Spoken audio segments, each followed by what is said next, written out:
بسم اللہ الرحمن الرحیم۔ عزیز طلبہ، السلام علیکم ورحمۃ اللہ وبرکاتہ۔ عزیز طلبہ، اس سے پہلے ہم 2 چیپٹر پڑھ چکے ہیں اور یقیناً آپ نے وہ تیار بھی کر لیے ہوں گے، بچ کی سوالات وغیرہ۔ رہا مسئلہ آپ کی حاضری کا کہ آپ حاضر نہیں ہوتے۔ میرے بیٹے، اگر یہی حالت رہی تو پھر کوئی مقصد نہ ہوا، پڑھانے کا کوئی مقصد نہ ہوا۔ اس لیے سب سے پہلی بات کہ آپ کی جو حاضری ہے وہ بہت ضروری ہے بیٹا۔ آپ حاضر نہیں ہوں گے تو ہم کس کو پڑھائیں گے؟ 10 تاریخ کو جو آپ کی حاضری تھی، 110 بچوں میں سے صرف 14 بچے تھے۔ 110 یعنی چاروں سیکشن جو تھی ان میں سے صرف 14 لڑکوں نے اٹینڈ کیا۔ تو یہ اگر یہی حالت رہی تو کیا نظام چلے گا؟ اچھا، اس کے بعد اب آپ سامنے آ جائیں، سامنے دیکھیں اسکرین پہ فکر آخرت، یہ ہمارے چیپٹر ہے۔ یعنی ہمیں آخرت کی جو فکر کیا کرنی چاہیے، آخرت کی فکر یعنی قرآن اگر لکھا قرآن کریم میں آخرت کی ہولناکیوں کا بیان، ہولناکیاں، وہ تباہ کاریاں، وہ خوفناک مناظر۔ یہاں آج ایک بک پہ بھی ساتھ دیکھتے جائیں۔ قرآن کریم میں آخرت کی نعمتیں اور اس کی ہولناکیاں بڑی وضاحت سے بیان کی گئی ہیں۔ سورۃ المزمل میں ہے، ہمارے پاس ان کے جکڑنے کے لیے بیڑیاں ہیں اور جہنم کی بھڑکتی ہوئی آگ ہے اور گلے کو پکڑ لینے والا کھانا ہے اور درد دینے والا عذاب ہے۔ دیکھیں بیٹا، قرآن کریم میں ہے، کس نے کہا؟ اللہ نے کہا۔ کس نے کہا؟ اللہ نے کہا۔ کیا کہا؟ کہ ہمارے پاس ان لوگوں کے لیے جو اسلام کی راہ پر نہیں چلتے، جو دنیا میں تو موجود ہیں لیکن وہ دنیا کے ہو کر رہ گئے ہیں، انہیں آخرت کی کوئی فکر نہیں ہے اور انہیں یہ معلوم نہیں کہ یہ دنیا ایک امتحان گاہ ہے۔ اس میں جتنی بھی آپ فکر کریں گے، جتنے ہی بھی آپ محتاط ہوں گے، اتنی ہی آپ کی آخرت کی زندگی آسان ہو جائے گی۔ اللہ تعالیٰ فرماتے ہیں کہ ہمارے پاس ان کے جکڑنے کے لیے بیڑیاں ہیں۔ بیڑیاں کیا ہوتی ہیں؟ پاؤں میں ڈالے جانے والے وہ لوہے کے زنجیر۔ بیڑیاں کیا ہیں؟ پاؤں میں ڈالے جانے والے وہ لوہے کے زنجیر، جو ان لوگوں کو ڈالے جاتے ہیں جو خطرناک قسم کے مجرم ہوتے ہیں۔ جو خطرناک قسم کے مجرم ہوتے ہیں انہیں بیڑیاں ڈالی جاتی ہیں۔ پھر آگے اللہ فرماتے اور جہنم کی بھڑکتی ہوئی آگ۔ سبحان اللہ! کیا کہا؟ کہ آگے کہہ رہے ہیں کہ جہنم کی بھڑکتی ہوئی آگ ہوگی، وہ آگ جس کے شعلے میلوں دور تک جائیں گے۔ دیکھیں بیٹا، ہم آگ جو گھر میں جلا رہے ہیں، اگر اس کے قریب بیٹھتے ہیں تو کتنا خوف آتا ہے کہیں جل نہ جائیں۔ اور وہ آگ کہ جس کی تپش یا جس کے شعلے میلوں دور تک ہوں گے، وہ ان لوگوں کے لیے ہیں جو دنیا میں آخرت کی فکر نہیں کرتے، جو آزادی زندگی گزارتے ہیں، جو اپنی زندگی کو آزادی کے ساتھ گزار رہے ہیں۔ کوئی پرواہ نہیں ہے کہ اللہ کیا فرما رہے ہیں، اللہ کے نبی نے کیا فرمایا، ہمیں زندگی میں کیا کرنا ہے، کیا ہم نے یہیں رہنا ہے یا یہاں سے واپس بھی جانا ہے۔ پھر اللہ فرماتے ہیں اور گلے کو پکڑ لینے والا کھانا ہے. پھر ایسا کھانا کھلا دیں گے جو ہمارے گلے کو پکڑ لے گا. کیا کر لے گا؟ اور درد دینے والا عذاب ہے. اور اللہ کا جو عذاب ہوگا وہ بہت دردناک ہوگا. وہ بہت دردناک ہوگا. اس دن زمین اور پہاڑ کانپنے لگیں گے. یہ پہاڑ جنہیں دیکھ کر دنیا والے گھبراتے ہیں کہ اللہ نے اتنے بڑے کیوں بنا دیے. جو دنیا میں خوبصورتی کو ظاہر کرتے ہیں، ان پہاڑوں میں اللہ نے خزانے بھی چھپا رکھے ہیں. یہ پہاڑ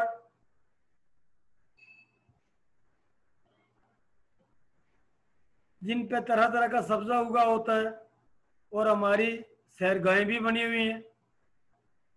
کیا فرمایا؟ اس دن زمین اور پہاڑ کانپنے لگیں گے اور پہاڑ ریزہ ریزہ ہو کر ریگو رواں چلتے ہوئے ریت کے ٹیلے کی شکل اختیار کر لیں گے. بیٹا جب اللہ کا حکم ہوگا اور ایک اشارے سے دنیا تباہ و برباد ہو جائے گی. یہ پہاڑ جو بہت مضبوط نظر آتے ہیں یہ کیا ہو جائیں گے؟ ریت کی طرح ہو جائیں گے. کیا ہو جائیں گے؟ ریت کی طرح ہو جائیں گے. جیسے ریت کے ٹیلے ہوا آئی تو ایک جگہ سے دوسری جگہ منتقل ہو گئے، اڑ کر دوسری جگہ چلے گئے، وہاں سے آئی تیسری جگہ چلے گئے. تو اگر تم نے کفر کی روش اختیار کی، یعنی ہم اپنے مالک کائنات کی بتائی ہوئے راستوں پر نہ چلے اور کفر کو اختیار کرتے رہے، تو اپنے آپ کو اس دن کے عذاب اور سختیوں سے کیسے بچا سکو گے؟ اور پھر ہم اپنے آپ کو وہ دن جس دن مالک نے اس دنیا کو تباہ و برباد کر دینا ہے اور ہم سے ہر طرح کا حساب لینا ہے، دنیا میں بھیجے جانے کے بعد دنیا میں جو زندگی گزاری اس کا حساب کتاب لینا ہے. آگے کہتے ہیں کیسے بچا سکو گے جو بچوں کو بوڑھا کر دے گا. اتنا دردناک عذاب ہوگا کہ کہتے ہیں اس سے کیسے بچا سکو گے، اپنے آپ کو کیسے بچا سکو گے کہ وہ عذاب جو ہے اتنا سخت عذاب ہوگا کہ جو بچے ہوں گے وہ بوڑھے ہو جائیں گے. کیا ہو جائیں گے؟ وہ بوڑھے ہو جائیں گے. بیٹا جتنی بھی باتیں قرآن مجید فرقان حمید میں لکھی ہوئی ہیں وہ اللہ تعالیٰ کی طرف سے ہیں اور ان میں کسی پر کوئی شک نہیں کیا جا سکتا کہ یہ پہاڑ کیسے اڑیں گے، یہ زمین کیسے ہل جائے گی. نہیں، جو کچھ مالک کائنات نے لکھا وہ سچ ہے. پھر آگے کہتے ہیں سورۃ القاریہ میں ہے القاریہ تو ملکاریہ وما ادراکا ملکاریہ میں کہ اس لوگ یوں ہوں گے جیسے بکھرے ہوئے پتنگے. کیا کہتے ہیں؟ کہ اس روز لوگ یوں ہوں گے جیسے بکھرے ہوئے پتنگے. اب بکھری ہوئے پتنگے کسے تشبیہ دی کہ آپ دیکھتے ہیں کہ لائٹ جلتی ہے اس کے ارد گرد پروانے اڑنے شروع ہو جاتے ہیں، وہ پتنگے اڑنے شروع ہو جاتے ہیں اور تھوڑی دیر کے بعد آپ دیکھتے ہیں کہ وہ آگے پیچھے ادھر ادھر مرے ہوئے پڑے نظر آتے ہیں. یا یہ مسائل اس دن کی مثال جو ایسی اس طرح دی کہ اس وقت لوگ یوں ہوں گے جیسے بکھرے ہوئے پتنگے، جیسے لائٹ کے آگے پیچھے یا اس کے نیچے پتنگے گر کر مر جاتے ہیں، انسان اس طرح مرے پڑے ہوں گے. اور پہاڑ ایسے ہو جائیں گے جیسے دھندکی ہوئی رنگ برنگ کی اون. دھندکی ہوئی، آپ روئی کو لے جاتے ہیں دکان پر اور وہ اسی روئی کو دھن کر آپ کی رضائیاں تلائیوں کو بھرتے ہیں